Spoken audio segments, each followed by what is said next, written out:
I'm done playing now. Let's clutch this out, and then we'll take an early night.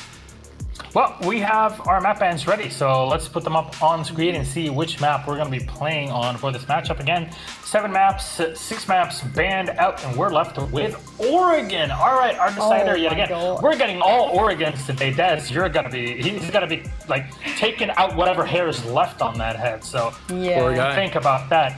So Oregon is out there. Score lines. What do you guys predict, Alex? Very quickly. I think Vitality still has something before their team's lined up, so I'm gonna put it to Navi. A little bit biased, but I think Navi's gonna take it. Jess?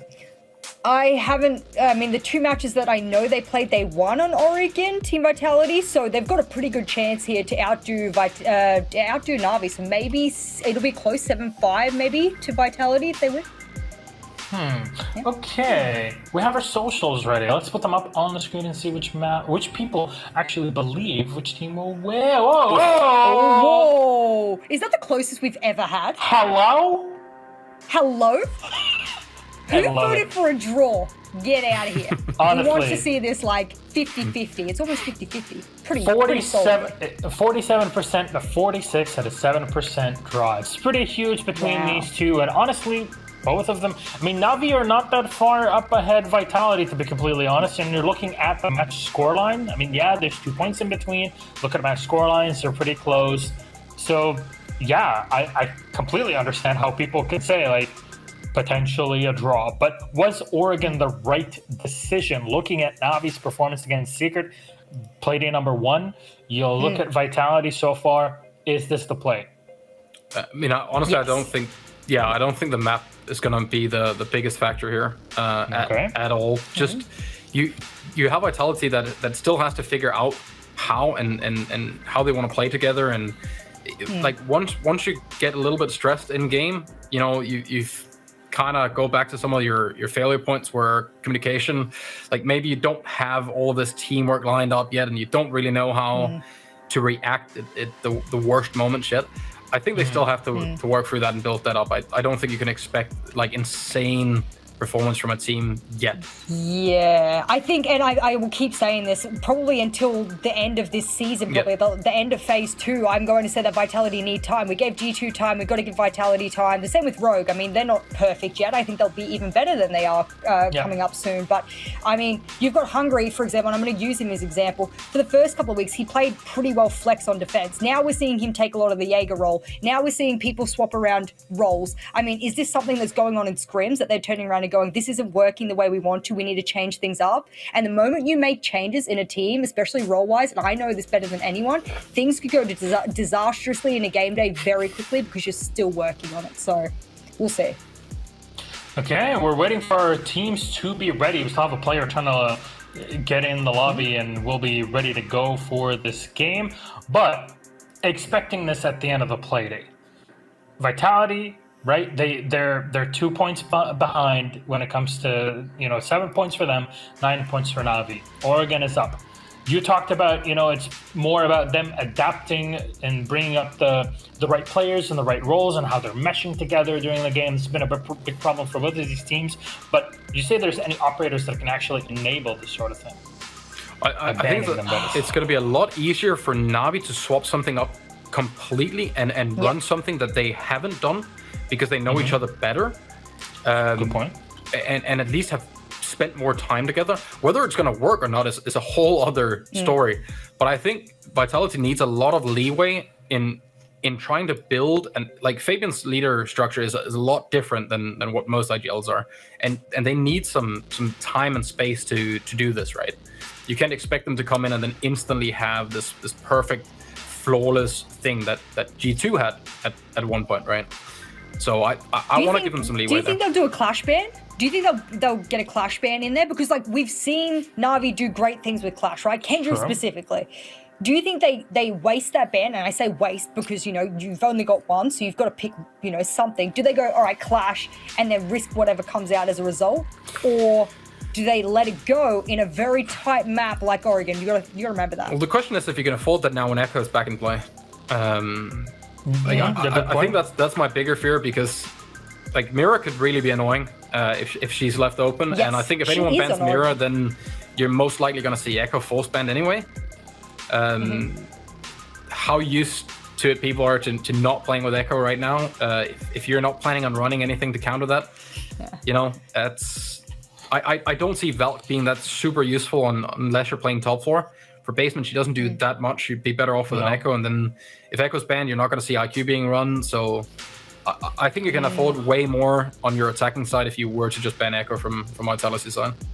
And since you guys are mentioning it, yes, Echo, by the way, is unbanned. If you haven't noticed, he has been banned for the past few playdays just because, well, there was a bug, an issue. It has been fixed, so he's been reintroduced into play, which is why now finally you're seeing him banned. I think a lot of people have been posting and talking about this on Twitter and such that, you know, honestly, maybe it was a bit better before when he was banned, but yeah, okay.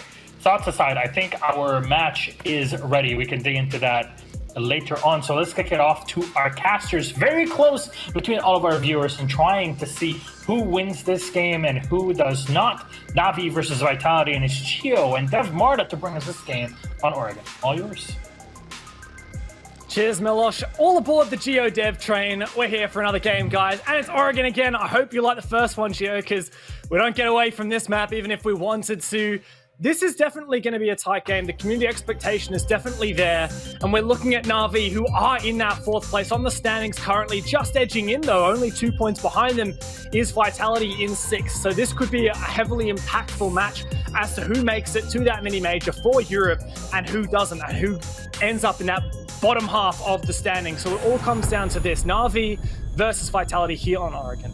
Yeah, I mean, we obviously started today with 3 of those teams taking up the, I believe, 3rd place spot in the standings. So this is Navi's opportunity to push themselves forward, secure themselves a spot in that top 4. And of these 2 teams, Dev, Navi are the only one who've actually played on Oregon so far in the EU League.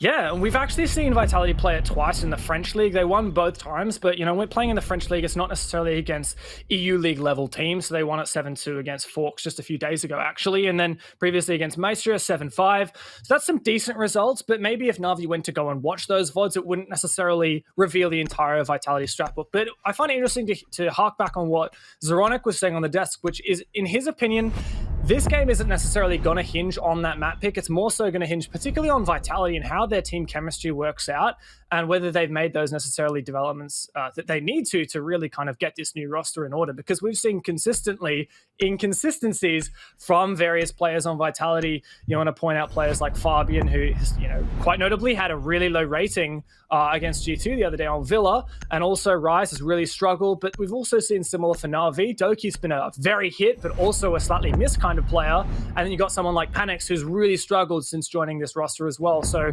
who knows what's going to happen once these boys actually get into the server.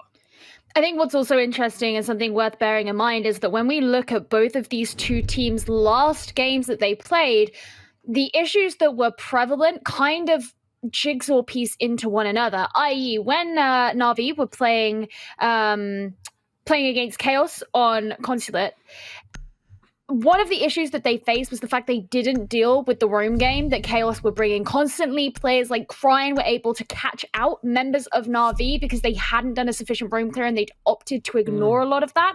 And it was a very aggressive roam as well. However, when we look at Vitality's game against Empire on Clubhouse, Vitality were able to get away with a roam because Empire weren't sufficient in being able to deal with that, and they could kind of just... Vitality were able to just kind of reposition and resituate their roamers and therefore not have them be taken off the board. So when you look at those 2 issues, that is something that's potentially worth looking out for, that Na'Vi are going to have to make those improvements on. Now, obviously, they're going to be starting things off on the defense, so it's going to be them who will be potentially bring out a roam. And when you look at these operators like the Oryx and the Valkyrie, that is something that, you know, maybe we can expect to see. But the point is that is something that went wrong for them before and very right for Vitality before. Yeah, and to play into that even more, Vitality have gotten rid of Nomad from the attackers, and obviously they're going to have to deal with that now. They're not bringing the gridlock, they're rather just going to emphasize drones and flank watch players to deal with those flanks. But yeah, Na'Vi, in particular with the Oryx from Saves, which was hidden in that 6 pick, means that Vitality needs to be extra careful of these flanks now. Saves is actually setting up for him. Look at that. The laundry hatch, rather the freezer hatch, has actually already been opened. Now, that does enable Saves to jump up in the late round. It looks like with some mute jammers from Doki as well, just the Q down meeting. Na'Vi are actually going to play into this roam quite significantly, but look at this Bibu and Rise already very aggressive on through. That's one drone taken down, but Vitality will have spotted the Oryx and now are going to be very much aware that Saves has that in his arsenal and he can jump up those hatches. Na'Vi, I'm glad that you mentioned this, Gio. They are definitely playing into this roam, and Vitality are already trying to meet it head on. And it's just, you know, it goes to show that they know exactly what it is they're playing into and what kind of team that they are playing into, where those strengths are that lie on Na'Vi. When you have these players like Saves and Doki, these are the sorts of things they can bring out. Now, there isn't any rush coming out from Vitality so far, and they're trying to get these drones in place. You can see Bibu's drone really looking out for Panics, who sat there in security. We know this is infamously one of the hardest rooms to clear out here on this map. So if they can get rid of that Valkyrie, not only is some of that information potential going, but that's a really key position to have control over, especially if you can get it early. It's a nice crossfire set up by Saves and Panics, but is the angle checked? There you go, Rise is taken down, loses that gunfight, but he does get one bullet in on Saves. Here's Bibu coming in from meeting. Finally, there is a drone ahead of him. That wasn't the case for Rise, and that was his downfall. Saves, no, rather Panics, still allowed to stay alive here in security. The player's going to peek onto him, doesn't expect the corner, and that gives him another kill. Fortunately, Bibu's there for the trade, but once again, you would have thought a drone could have made that so much easier for Vitality, but now they're staring down a 3 versus 3 numbers situation, and Save still has that potential in the late round to go for those flanks, whether it be via the stairs or via the open hatches. Now you can see him positioned down here in the freezer, ready just in case anybody does opt to go down the freezer hatch. But instead, Bibu, he's going to be going for the stairs instead. You don't know. I think he's probably got some charges left if he decides to use them. Yeah, he's got one left. Okay, and he's got 2 of those flashes. That's going to be 1 thrown in, and that will shift Saves out of his position, and instead going to be looking for some of those angles elsewhere. It looks like he won't be going in for those hatches, instead based here in supply to try and prevent those players from Vitality moving down onto the site. Both teams short on manpower. Now here's the peek in from Bibu, gets spotted out, taken very low HP now, and he's in such a pickle, but 15 seconds left. Vitality don't really have a proper beachhead here established. That's the diffuser now on the ground, but in a 2 versus 2, this is still very much doable for Vitality. Maybe not so anymore. Fabian makes it a 1-on-1, but there's no chance he can find Nello in time. Surely not. Sees the shotgun barrel, but can't land that shot, can't round the corner fast enough. And that is, well, Na'Vi to edge out that round, but much closer than perhaps we would have expected. Really interesting kind of defensive setup and attack strategy seeing from both of those teams there, because it's not really what we've seen for the most part on this site. Oftentimes you see that push come in through blue from construction. You spend time trying to open up the walls that are reinforced in supply and in electrical.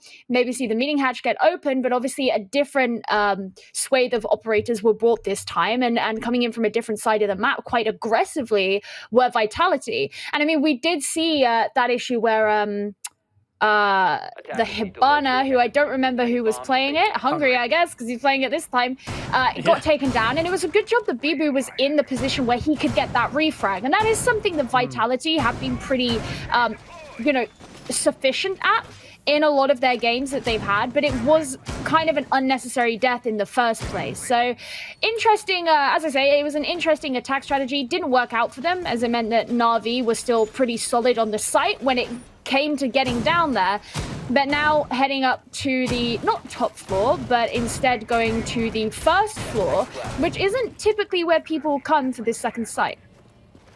Yeah, this is actually quite unusual. It's a great point there. Seeing meeting as the secondary bomb site choice, and Na'Vi looking to employ a significant vertical strategy, a lot of presence upstairs, especially with that castle.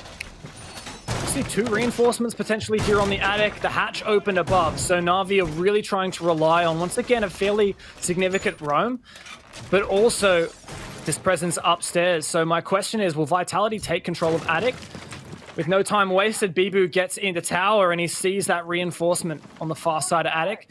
Might call over his hard breacher, either Hungry or Goga, to try and open that up. And I think that's going to be really important here for Vitality to establish that control of Attic and take above the bomb site rather than just going head on. You need to clear out these roamers because of the impact they can have at denying that plant. And, you know, just calling out to their team there that those castle barricades are up, of course, and Saves is actually going to be moving out of the way now that it's been droned out, because that's going to get opened, and you don't want to fall short to the pressure that will be applied from there. You've seen this attic wall start to be opened here by the Maverick, and there is someone just behind it, but so far, nothing able to be taken just yet. Kendru's just waiting patiently. Kendra is actually in one of the only safe spots here in Attic, assuming from the Maverick hole. Safe from the Maverick hole, not safe from the ex-Kairos hole, as it is opened up, and Kendra decides it's better if he gets on out of there. I like this. Maverick Torch as well used on the wall directly into meeting. That's direct onto the bomb site from rear tower on T1, and he's going to open up that top line, potentially going for the bottom line here as well. There is that electrification from Doki's bandit batteries, and that'll mean that Bibu will have to remove that bandit battery before he can... There you go, bandit battery removed. That means the breaching round from Ash can now go on. There's actually a peek on the other side. Saves is trying to find this angle, but Goga just managed to get it. Saves somehow takes out Rise, though. And finally, that Maverick trick is successful, but not without a great cost. Yeah, with that casualty there in the form of the Sophia, Vitality are going to have to move on forward with just 4. Make that 3 members, because Fabian's going to be joining it as well. His presence here in meeting from Na'Vi is going to make it hard to push on forward, and that's why we're seeing Bibu take these kind of aggressive peeks here. He's got to see what's going on in Kitchen. I don't know if they have any drones placed in there, but he doesn't have any left remaining in his pocket, so it's not like he can drone himself. There's that evil eye, and there's a nade coming in, but Panics is going to be going down, and as you say, no breaching rounds. He can't get rid of that utility himself. 30 seconds left, but somehow Vitality have brought this back to a 3-on-3. C4 with no information misses its target, and now Bibu keenly watching for this tower flank. Actually very aware of potentially coming up the laundry stairs. Gogu to force down this plant. CC, he says, but no, Saves to deny. Bibu has to go absolutely massive here, but it ain't gonna happen. And Saves a huge 3K from him. Every single one of those kills hugely impactful as he closes out the round there for Na'Vi. I think one of the really interesting things about how Na'Vi decided to play that defense was the fact that they had hatches open on all of the floors, which meant that you had that real freedom in the vertical rotations that were able to be made there by the defenders. So you could have Kendru situated in the attic at the start and be able to just jump on down and then move very freely down to the basement, which we then saw him coming up from later on in the round. And he did get caught out at the end there, but the point is it meant that Na'Vi had a lot of free roam, and they could really position themselves and hold whichever angles and whatever pressure they wanted to, because Vitality had to choose where they were coming in from, and they had to be aware that there was always going to be the potential to be flanked back around from those defenders. So finally moving on up to the top floor, and this is what I was saying, how it's more common to see this top floor be in one of those core 2 sites that you see from the teams, but instead Na'Vi opting to bring it in for their 3rd. Now, unlike what we saw... Oh, here are those shots there from Bibu. Unlike what we saw when we came to Oregon earlier on today, and we've already seen it twice, but in the Empire Secret game, Wamaya was banned out, so we didn't have this option that Na'Vi now have, where you can have both the ADSs and the magnets, and that can help with things like having a much stronger attic presence, having a stronger hold that requires more time and more utility for attackers to clear out. I'm glad you mentioned the bans, because for the attacking side as well, there is something new in their arsenal, which is the Maverick that we didn't see in that earlier game today. It'll mean that... Oh, that is nasty! How did Rise manage to get that? That's hilarious, honestly, because Saves has just, in 2 rounds in a row, got the opening engagement onto Rise. So Rise basically hasn't played Rainbow Six Siege yet tonight. Like, he's just died straight up thanks to Saves, and he gets his revenge there on round number 3. Now, I don't know whether there was info or that was a pre-fire. I'm going to say that there was some info there. Maybe he saw his feet underneath, but he'll be feeling pretty good about that now he finally gets to play the game. And it's also kind of getting your revenge a tiny bit there, which he's able to do. Just want to make sure no one's looking out through this window. This can be actually pretty aggressive here, and Rise moving up very, very close to it, and that's going to happen while the attic hatch is able to be opened there by Vitality. And you mentioned how you can bring that Maverick in this game, which we didn't see earlier on, which means anything like the denial, which in this case would be in the form of a mute, isn't necessarily going to affect him. It's Kendrew playing out downstairs at the lobby, tempted to go for a run out to take out that player on the master balcony. It would be huge, as it is the primary hard breach of Hungry, but the way the Hungry was positioned, it wasn't really possible for Kendrew to get that. Now, Vitality edging out this push primarily from the south and east side, not actually opting to push through attic at all yet. Now, they do have the Maverick that they could use to make it happen, to open up that attic wall and flush out the position of Panix or Wamai playing it pig, but I don't think that's on the agenda yet, and it may be in the late round, but so far it doesn't seem to be the case. Bibu just scouting out the side before Vitality make their move in. You can see Goga here trying to open up the game's wall, nice. Sending in that nade there, but it's actually already open, and Nello going to be bleeding out there, which makes this dorms area pretty free, and that's why Doki and Panix, they've got to move to hold the angles through these doorways as the attacking team are going to start to open up those lines of sight through the game's room wall. Kendrew going to be the next one to go down as Goga comes in through the main entrance. Na'Vi looking significantly weakened as every member of Vitality is still standing here. But Doki seems to be going for that revive. He crosses. No, he actually goes downstairs. This is where, and he gets taken out. This is where Na'Vi needs to make a play, but it's basically all on Panix. A flawless round by the end of it for Vitality. And that'll give them a bolster of confidence after two very difficult attacks. They finally pull one through, and a confident one at that.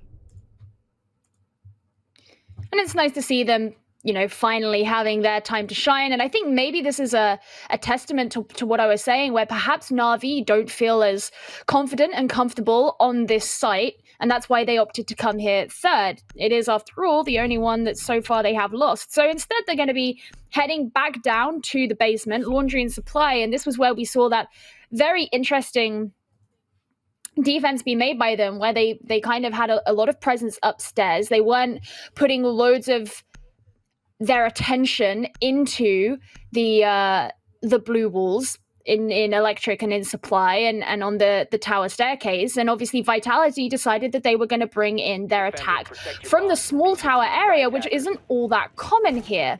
So I'm interested to see if they're going to be doing something similar or if they're going to go for a more traditional style defense. They do have, as far as I'm aware, the same operator lineup.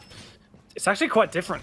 I was just writing that in because that's why we had Preface, so that I have enough time to write down all the operators.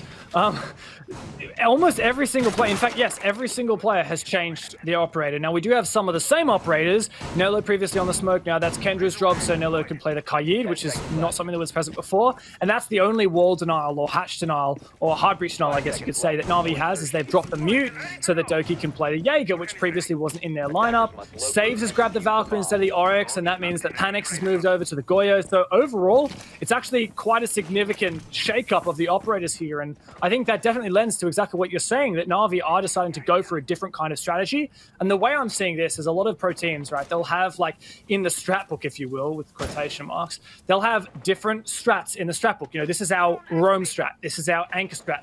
And it looks like Na'Vi showed us the roam strat in round one, and now they're showing us their anchor strat. And that does, of course, mean that Vitality are going to have to change the way that they go about this. At the very least, they're not going to have to spend so much attention onto a player in security like they did have to before. And we're seeing something very similar, how Rise is moving very aggressively down the freezer corridor there. Or the security corridor, as I should refer to it as. And this is going to mean that they can begin to move down a little bit faster, and that's what's happening here. Rise can get rid of that camera. He's choosing to move back up so that he can collect some of that information, as the wall has been open, and obviously you don't just want to come in and swing and peek, because that's how you're going to get caught out. Attackers recovered the diffuser. Attackers have dropped the bomb diffuser. So Vitality, they've actually done the exact same push thus far, and it does seem to be potentially this Freezer-style execute Rise. He's had a mixed few rounds here. He finally got into the game there, but he's the first one to spot out a player. Sees Nello on the cross. Was that trying to destroy the electric claw? Because that didn't work. There you go, his drone ahead. Does get taken down. But he's just holding this line, holding this rotation, and I like this. Fabian to find that first nade, and he pushes in as well. Rise is now droning ahead for Fabian. I really like this from Vitality, but that drone gets taken down, saves his position now revealed. Fabian to cook his second nade. Does it find its target?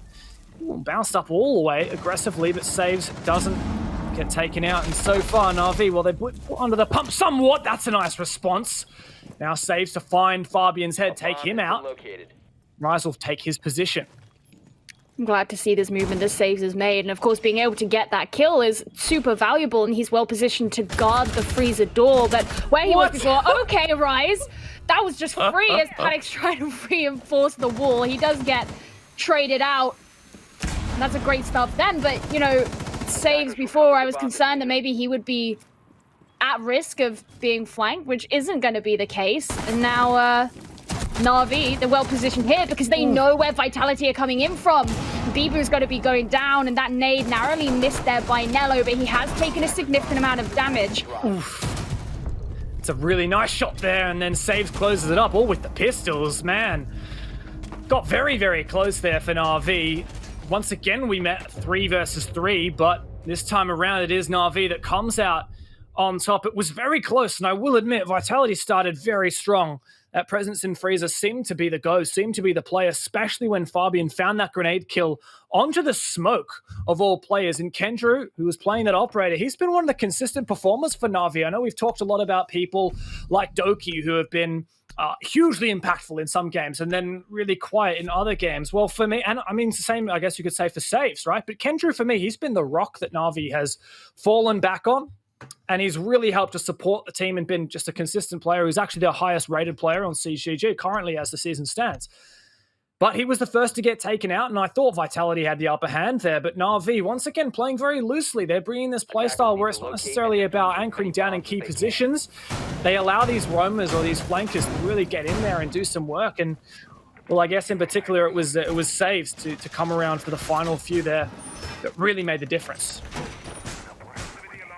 Well, this is the first time that Na'Vi are heading to the dining room site, which we have seen a few times today, but obviously not so far by this team. And I'm very interested in the fact that Vitality, they're opting to bring this Nook, which isn't something we see a significant amount. It does mean that you have those extra nades on board, and it's going to give Fabian a little bit of cover because the whole point is she's slightly more secretive. You don't necessarily give your position away so easily to the defenders. And Na'Vi, they're going to have to be, you know, very focused on holding this small tower side of the site, or at least as you would expect. And a lot of Vitality's attention is going to be about clearing out showers and the dining room and this area as they can begin to move in. So I'm very interested to see how Fabian's going to potentially come in with a flank and try and come around from a different angle. Yeah, it's actually hilarious that Na'Vi have picked all 4 bomb sites on this map now. That's not something you get to see every day, regardless of what map you're on. Maybe Coastline is where you'd get to see that. But, I mean, that just, I think, shows, for one, the depth of strategies that Na'Vi has prepared going into this map. And 2, it also shows that I think they're not so keen to go back to dorms where Vitality won with that flawless attack. And since Vitality was so good on that attack, Na'Vi's like, look, let's just not even go there. Let's show them our dining strat and see if we can make this one work, because meeting did work in our favor. And yeah, as for Vitality, I like that you mentioned the Nook pick, because that's actually the only operator that's changed so far this entire time for Vitality. Unfortunately, Fabian still has the nades that netted him that first kill in the previous round, so I do like that. And there's a lot to deal with these nades, especially with that Wamai and the magnets that'll be keeping on regenerating and protecting these shields. Doki's just trying to get a peek, but he's going to be stunned, and that's going to force him there out of showers. In comes some more flashes, but those ADSs are still standing. And I like that they do have this second shield position. This is where we saw Kendrew before, and that does give him a little bit of safety, but he's actually going to be pushing on up. Looks like quite an aggressive defense here from Na'Vi, and that's what's going to happen as Bibu is the first to fall. Oh, and another one for him as well onto Goga. Kendrew gets one as well, man. I mean, we could just read off the kill feed, but to be honest here, I think Na'Vi are just relishing in the success they have gained for themselves. 2 early picks, and they seem to be super aware of Fabian on this flank as well. I don't know how they have that info, but somehow Doki knows to watch for those laundry stairs, and Fabian's just teetering around downstairs. Of course, Doki also knows that he has the diffuser down in this hallway, so he's going to take an aggressive angle. Look at the confidence on this man with his peaks. Now the Evil Eye spots out Hungry, and he's taking some damage from that gas through the wall. So low on HP, he'll die to just a single bullet here. Really, we got to look at Fabian to make an impact play here, but he's shut down from saves on that flank, and it looks like Na'Vi may be able to turn things around with a flawless defense here on Kitchen Dining. Hungry, that lone support player, all right, not so flawless, he'll find one, but he gets traded out, and that is Na'Vi, a super convincing defense of Kitchen Dining. Yeah, it got to desperate times there at the end for Vitality, because the problem that you had was that Fabian was elsewhere on the map, and he had those nades that you really want to use to get rid of that Evil Eye and to get rid of the shields. And those were the two things that were making it so very hard for Vitality to re-pick up that diffuser that had dropped in such a precarious position in the doorway. And so when the guy who has the utility to get rid of those things is somewhere else, and just your Hibana is standing there and is very limited in that situation, what are you going to do? Your defense are entirely set up to be able to take pretty much any angle that you should come in from. And that's the problem that they had there. Obviously nice that he got those kills at the end, but by that point, you kind of didn't really expect Vitality to be able to clinch that one out. And so Na'Vi move on to meeting, and this has been a really strong defensive side for them so far. And you have to remember the last time they came to Oregon was on the first Playday, and they drew on it against Team Secret. So evidently this has been something that they've come back to. You mentioned how they've deepened their strat book. They've looked into this map a lot more, and they're ready for it. They're proving that. Vitality looking just a little bit weaker. And obviously they still have the opportunity to prove things on the defense, but they have one more round here left on the attack to see if they can do anything about it. Yeah, it's definitely an uphill battle here for Vitality. And I mean, for Na'Vi, you mentioned the depths of strategies. That's totally what I'm seeing here. They lost on Dorms, and they haven't gone back since. They've said, look, we're so confident here on Kitchen Dining and Kitchen Meeting that we're just going to keep taking those sites. And on top of that, we're seeing a different operator lineup here for Na'Vi on this Kitchen Meeting defense. Doki's sticking the Valkyrie that he played in the previous round, whereas last time on this objective, he played the Bandit. The Mute's been juggled around onto Panics instead of the Castle. And now Kendra's on the Kaid. Like, we're playing for more wall denial now and more drone denial. Like, I really like this overall from Na'Vi, and it makes me wonder now, is this something where they've gone in prepared and said, like, look, we have the Panics plays Castle strat, we have the Panics plays Mute strat, or is it just like round-to-round adaptations where someone says, look, guys, they're bringing the sledge every round, basically. Why don't we just ditch the castle so we can bring Kaid on Kendra and play even more and potentially even trick here on this attic wall, which seems to be successful. And that has successfully tricked the first set of X-Kairos from Hungary. Kendra was already being a thorn in the side of Vitality here on this attic hold. And he's so ready to jump there down the hatch, which is exactly what he's going to do. He's done his job. He's wasted the time and utility there of Vitality. And I think it's a really interesting point you make about these changes of operator lineups from Na'Vi, because I think it also comes from a place of Vitality in some of their matches that they've played so far in the EU League haven't been too shabby at being able to adapt to what it is that defensive sides have brought out. But in this situation, they can't necessarily make adaptations based on what happened before, because it's not the same thing that's being played. Panics is in a position where he could potentially be res, but Doki's going to have to deal with these players coming in through the attic. And if he peeks too aggressively, he could be risking his own life, and he's going to have to back off as a result. See if he can get one of those wall bangs, but instead it's just going to require a rotation and to move away a bit. From Na'Vi. It is so beautiful. Na'Vi had 2 players go up to support the player that got injured. They did not leave Nello, or rather Panics, out to dry. Kendrew and Doki both went to support, and Kendrew managed to also find a kill on a Fabian who was previously lit up by Panics anyway. Like, this has been so good so far for Na'Vi, and it looks like they have a firm grip here on this defense. About 30 seconds remaining. Vitality is still yet to make their move on into the site, as so many members of Na'Vi are present here. They're all taking place here in meeting. The pings are going to be coming out so that Vitality have as much intel as they can to know who they should be shooting and who they should be aiming at. But they've got to make them move in. Oh, no. Saves holding on to this angle here, but Hungry's going to be getting that first kill in the engagement. Turning things back onto Rise, but Bibu as well. It's actually not too bad for Vitality as the diffuser starts to go down. This is so essential here for Bibu to hold the floor. Now, Kendrew finds his second on the round before he is traded. It's all on Doki. He used his C4 and successfully drew the hatch. Bibu says, you want a high five? Here's a slap in the face. And finally, Vitality makes something work here. And they end that half at a respectable 2-4. One thing that Vitality have proven that they're very good at is setting themselves up for things like refrags, for things like supporting the players with whom they're coming into a site or a room or whatever part of the map it is. And it means that if they're allowed to get to a point where they can push themselves into the site, if you get a kill on one of them, guaranteed they're going to be able to turn it back around on you. And that's what we saw in that last round there, where Bibu particularly was instrumental in that sort of thing. But the point is, once they've got the guy with the diffuser actually getting on with the diffusing, it's going to be nigh on impossible to get rid of that guy because there's going to be all these bodyguards surrounding him. And I think this is the thing, in a lot of this, in a lot of the sites that Na'Vi have successfully defended, they were able to pick off a number of those players who would have been taking on those roles as the bodyguards later on before they had the opportunity to do that. But, you know, obviously things are switching sides now. Vitality are going to be coming upstairs for the first site, and I would like to believe that this is a site that they feel very confident in understanding well, as this was the first one that they were actually able to make a successful attack on against Na'Vi. But they're playing things slightly differently. They've got a Legion, who we didn't see come from Na'Vi, so going for some of that kind of physical denial. Yeah, I've got to say, I was really worried for Vitality in that first half when Na'Vi were up 4-1, when Na'Vi had so much success on their kitchen defenses and their the kitchen meeting and the kitchen dining defenses.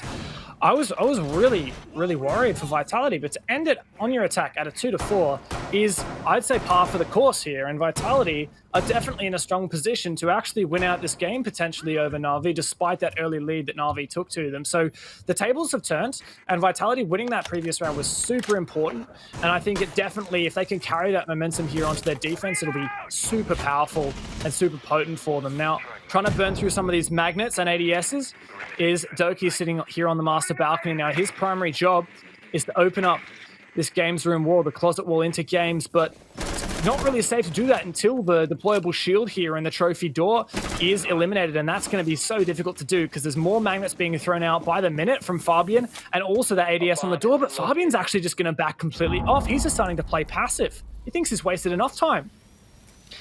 Well, that's the thing, is sometimes you just got to judge whether it's time that you've wasted and that you've done your job. There's the X-Kairos that's actually being able to open that, and the ADS is sitting there in games room, so that's also going to have to be cleared out. But instead, Doki is just going to be moving forward towards trophy, seeing if there's anyone who could potentially add some of that risk. And I think, you know, you mentioned these shields that are standing. There's a chance that you could have someone like Saves go down below, shoot them out from underneath, but so far they are going to be remaining standing. Does make you wonder late round whether Saves is going to go downstairs and breach them. He's actually not, seemingly. He might actually just try and just remove this shield head on. He does have some flashes to burn any magnets and ADSs, but yeah, there you go. That's exactly what he's going to do. Oh, he's so vulnerable on this angle though. Rise is so keen for that shot. The breaching round goes to you. Thank you, Easy. We do see that deployable shield has been taken out. Look at this Vitality are just stacking on the bomb site here. But this means that Na'Vi have so much control and they're starting to take this ground away. Fabian goes for that re-roam downstairs. Now he can shoot through the floor on the default plant spot. Deny that plant in the late round if he's not addressed. Bomb located by attackers. And this is the problem that we saw from Na'Vi before that I mentioned. If they ignore those roamers, that's where they start to find themselves in trouble. So we don't see someone like Fabian get dealt with, then Na'Vi could find it in that late round, they really begin to struggle. 30 seconds remaining, and Doki's going to be opening things up with a kill onto Bibu. There's your Jaeger gone, and make that the Wamai as well, as Fabian's also dealt with. C4 going in, doesn't find anything, but all this smoke across the map is going to add to that denial. Kendrew's going to put the diffuser down, and there are going to be kills coming out mostly from Na'Vi, but Hungry with the 2K, he's sat here remaining on his own. One impact in hand and not very much health. He's got to go up against 3 members here of Na'Vi and get the disable. He's already hit 2 nuts shots. Surely that means his luck is up indeed. Saves to secure that final one there with the R4C. A great round from Na'Vi. Now 40 seconds left, 5v5 with 4 on site. We were a bit worried for Na'Vi. We thought now Vitality are absolutely stacked here, and they've got to hope that Fabian can do something on this re-roam downstairs. Well, not only was the opening pick found on the bomb site from Doki, but also Fabian was cleaned up through Saves, who cleaned through the downstairs area in the late round to ensure that there was no one in a position to deny that plant. And Na'Vi ended it as basically a flawless round, right? I mean, it was a 1v5 there for Hungry, and he found 2 exit frags. I'd still call that a flawless round for Na'Vi. So it was the flawless round, but I'm going to call it a flawless round. That's what I've decided. I'm a very stubborn person, Gia. I get that. I didn't say there was anything necessarily wrong with it, but, you know. Well, things look like they could have been going well for Vitality until they weren't, and hopefully for them, they'll be able to make things a little bit easier on themselves as they head down here to the basement. Na'Vi are just 1 round away from match point, and Vitality, who have had a very up and down EU League so far, really going to be looking to secure that win to head themselves up to a more consistent trajectory, especially as they're sort of, you mentioned, just out of those top 4, and this would be really pivotal in allowing them to move into that position and secure themselves a place in the major. But it looks like they're going to have a lot of work to do if they're to secure that in this series so far. They are going to be bringing Fabian on the Kaid in the form of that denial. I'm not going to be bringing a mute or anything like we did see from Na'Vi. And I'm wondering where he's going to use the electrical. I assume that it's going to be used on the meeting hatch. You might even try and trick with them to try and wait for the X-Kairos to be placed before throwing it down. There's a lot of opportunities here, a lot of options, I guess. Here we go. This is beautiful. This is what we saw in the match earlier tonight that we casted, Geo. There you go. See, you put it in supply, and that means it's not vulnerable to any Kali's lances. But, of course, no Kali being played here on account of Maverick being in play. So the hatch still can be opened by Kendra. He's just got to use the blowtorch on it. And the second one actually goes... Ooh, Panix is pretty aggressive here on the entry, but Panix has been such a shallow performer for Na'Vi. The one player who's really struggled to get his feet in this game and for the entire league, despite joining them for this season. Maybe he's not the player you want in the entries unless he's really feeling confident. Fabian is being very vigilant here about what could come down for him. That's going to be eaten up by the ADS, and Panix is going to be eaten up by Fabian. Really look like Na'Vi were going for this distraction technique here, but Fabian's not falling for it. Second kill for him, and he's going to head back to the freezer hatch to see what he can get. And it does look like the diffuser has also been dropped above there, which means that Na'Vi are going to have to filter in through this place. Kendrew heading into the freezer himself. Fabian is very low, so Rise going to be coming along with that deployable shield. A great friend, and throwing in the magnets as well. That's going to keep him safe from something like a frag grenade that could be thrown in by that Maverick. Yeah, and Kendrew's only got the one left, and now that there's that magnet there, it's basically impossible for him to destroy the shield, but Fabian is so low on HP. But this round has suddenly turned around. Fabian made a huge play, and it may spell death here for Na'Vi. Now, Nella's going to burn the ADS and the magnets for him, which is really kind.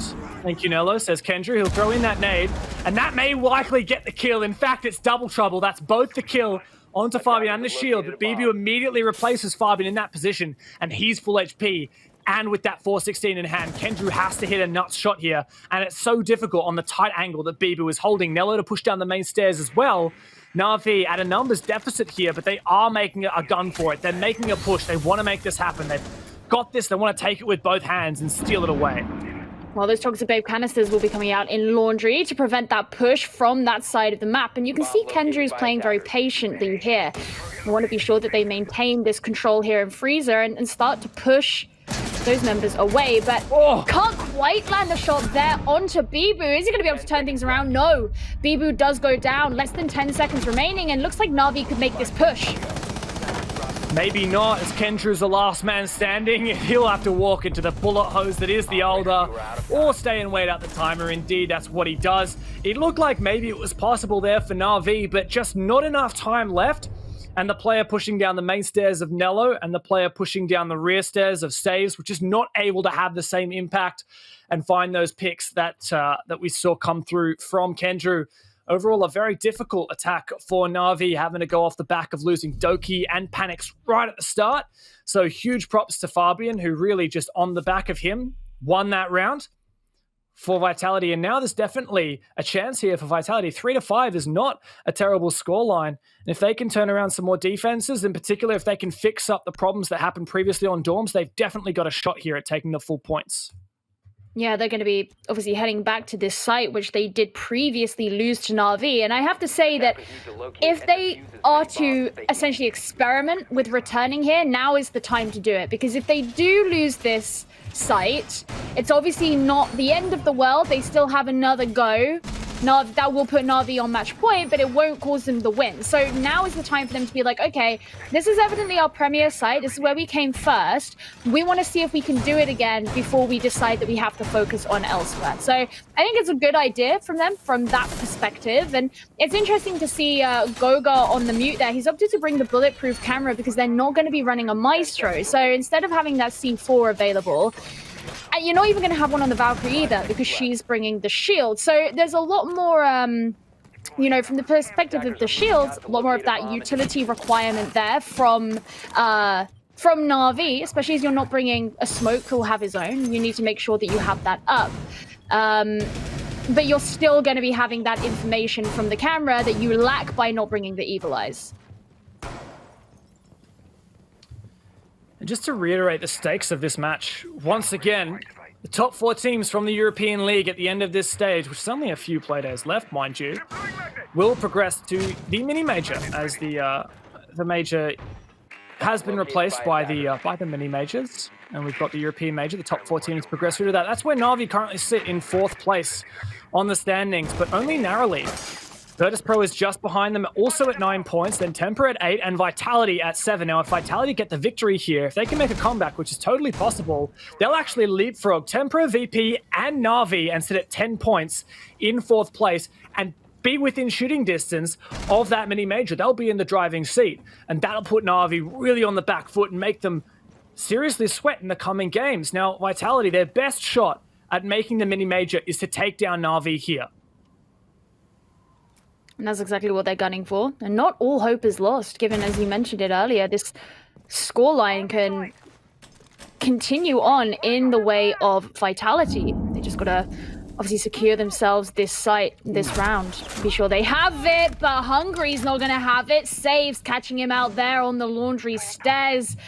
And that means those goo mines are no longer going to be available and preventing the pushes come in from Na'Vi. Not so much an option. Fabian did go on his own wide roam, but he's now returned to site. He's going to be watching out for these attackers himself, especially now that Vitality have been weakened with the loss of that player. Fabian's trying to make up for the failure of Hungry, and he sees the player, but no, whiffs the shots.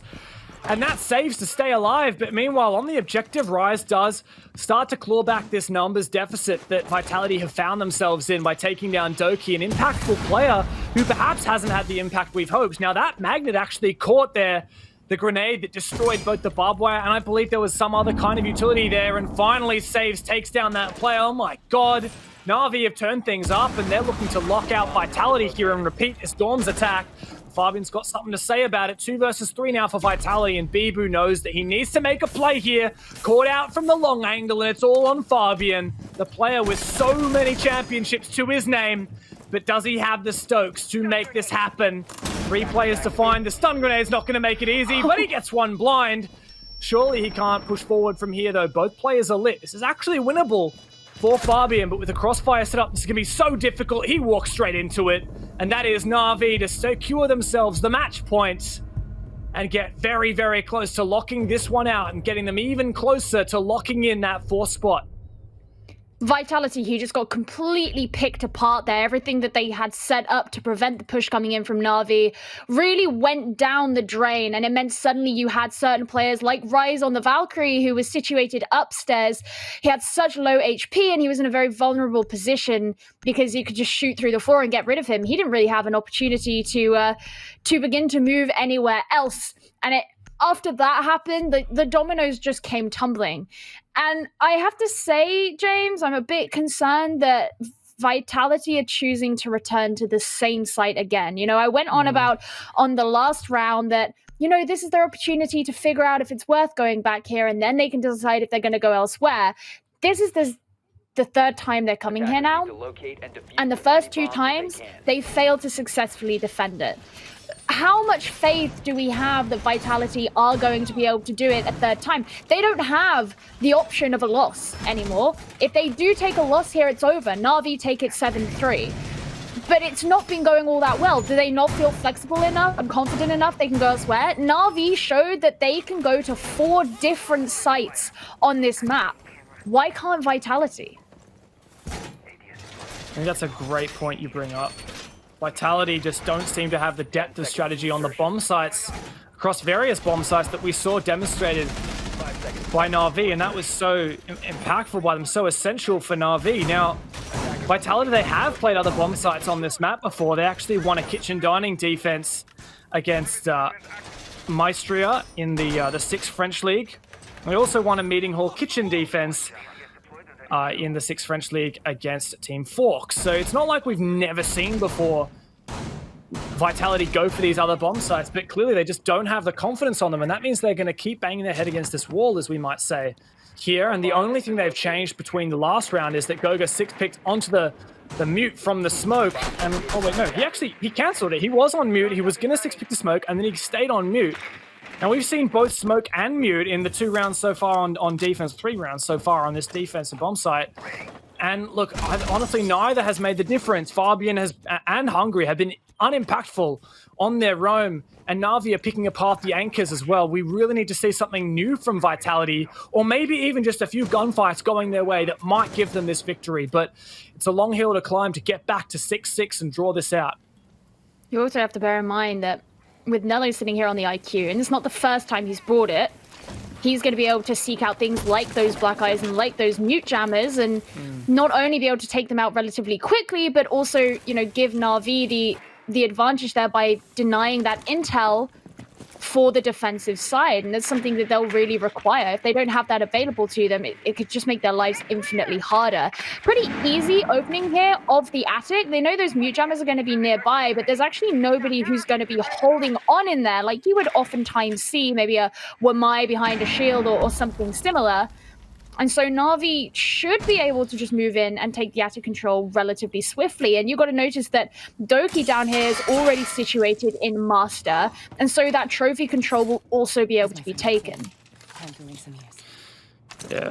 Seems like Na'Vi basically get attic for free, though it has taken them some time. Now, Vitality, I want to know what the roam game is like, because they're the ones who banned the Nomad and have kept trying to roam multiple times. There is Hungry once again downstairs, and Fabian in a position where he can get downstairs again. Now, Vitality really have to leverage this vertical potential to deny plant in the late round, because it hasn't been successful so far. They keep losing on the roam game. They keep failing to have their roamers have an impact. Saves just going down on flank watch at the moment. He might spot out Hungry, and Kendry to find that pick on site. Rise a bit too aggressive. Fortunately, there is the trade to come through from Fabian, but I mean, we've seen some rounds for Vitality hinge on Fabian going massive, but I don't think they can rely on that here. Well, we'll have to see if they can pull it out, but Na'Vi still have 4 members. Well, 3 members standing, 1 on the ground, but there is potentially opportunity for him to be risen. There's going to be Sage trying to get in some of those shots as that starts to happen. Some peaks coming out there, but Fabian's going to get traded out. There's your Mr. 2K. He's not going to be available this round as things start cleaning up here for Na'Vi. Just 1 member remaining, though, and actually, he's going to be taken down. Goga finishing saves off and keeping Vitality in the game just for 1 more round. And I've got to say, yes, that was a team effort there for Vitality, but the thing that I thought was going to be the death of them was Doki going for that plant down in an unusual position, actually. He didn't decide to plant in the default spot in the little nook corner of games room. He decided to plant right at the doorway from the dorm's main hall into attic or pig, depends on what kind of callouts you like to use. And Fabian wide swung it and denied that plant. Now, he was immediately traded afterwards, but that was a super impactful kill and totally worth losing his life over, because it means Na'Vi now have to completely spring into action. They have to re-get that diffuser, or they have to go for kills. And since Na'Vi and Vitality were basically at even numbers, it meant that for Na'Vi, going for frags isn't necessarily the best idea. They don't have info on where all these players are. It's going to be very difficult, especially with Goga so safe in Kid's bedroom.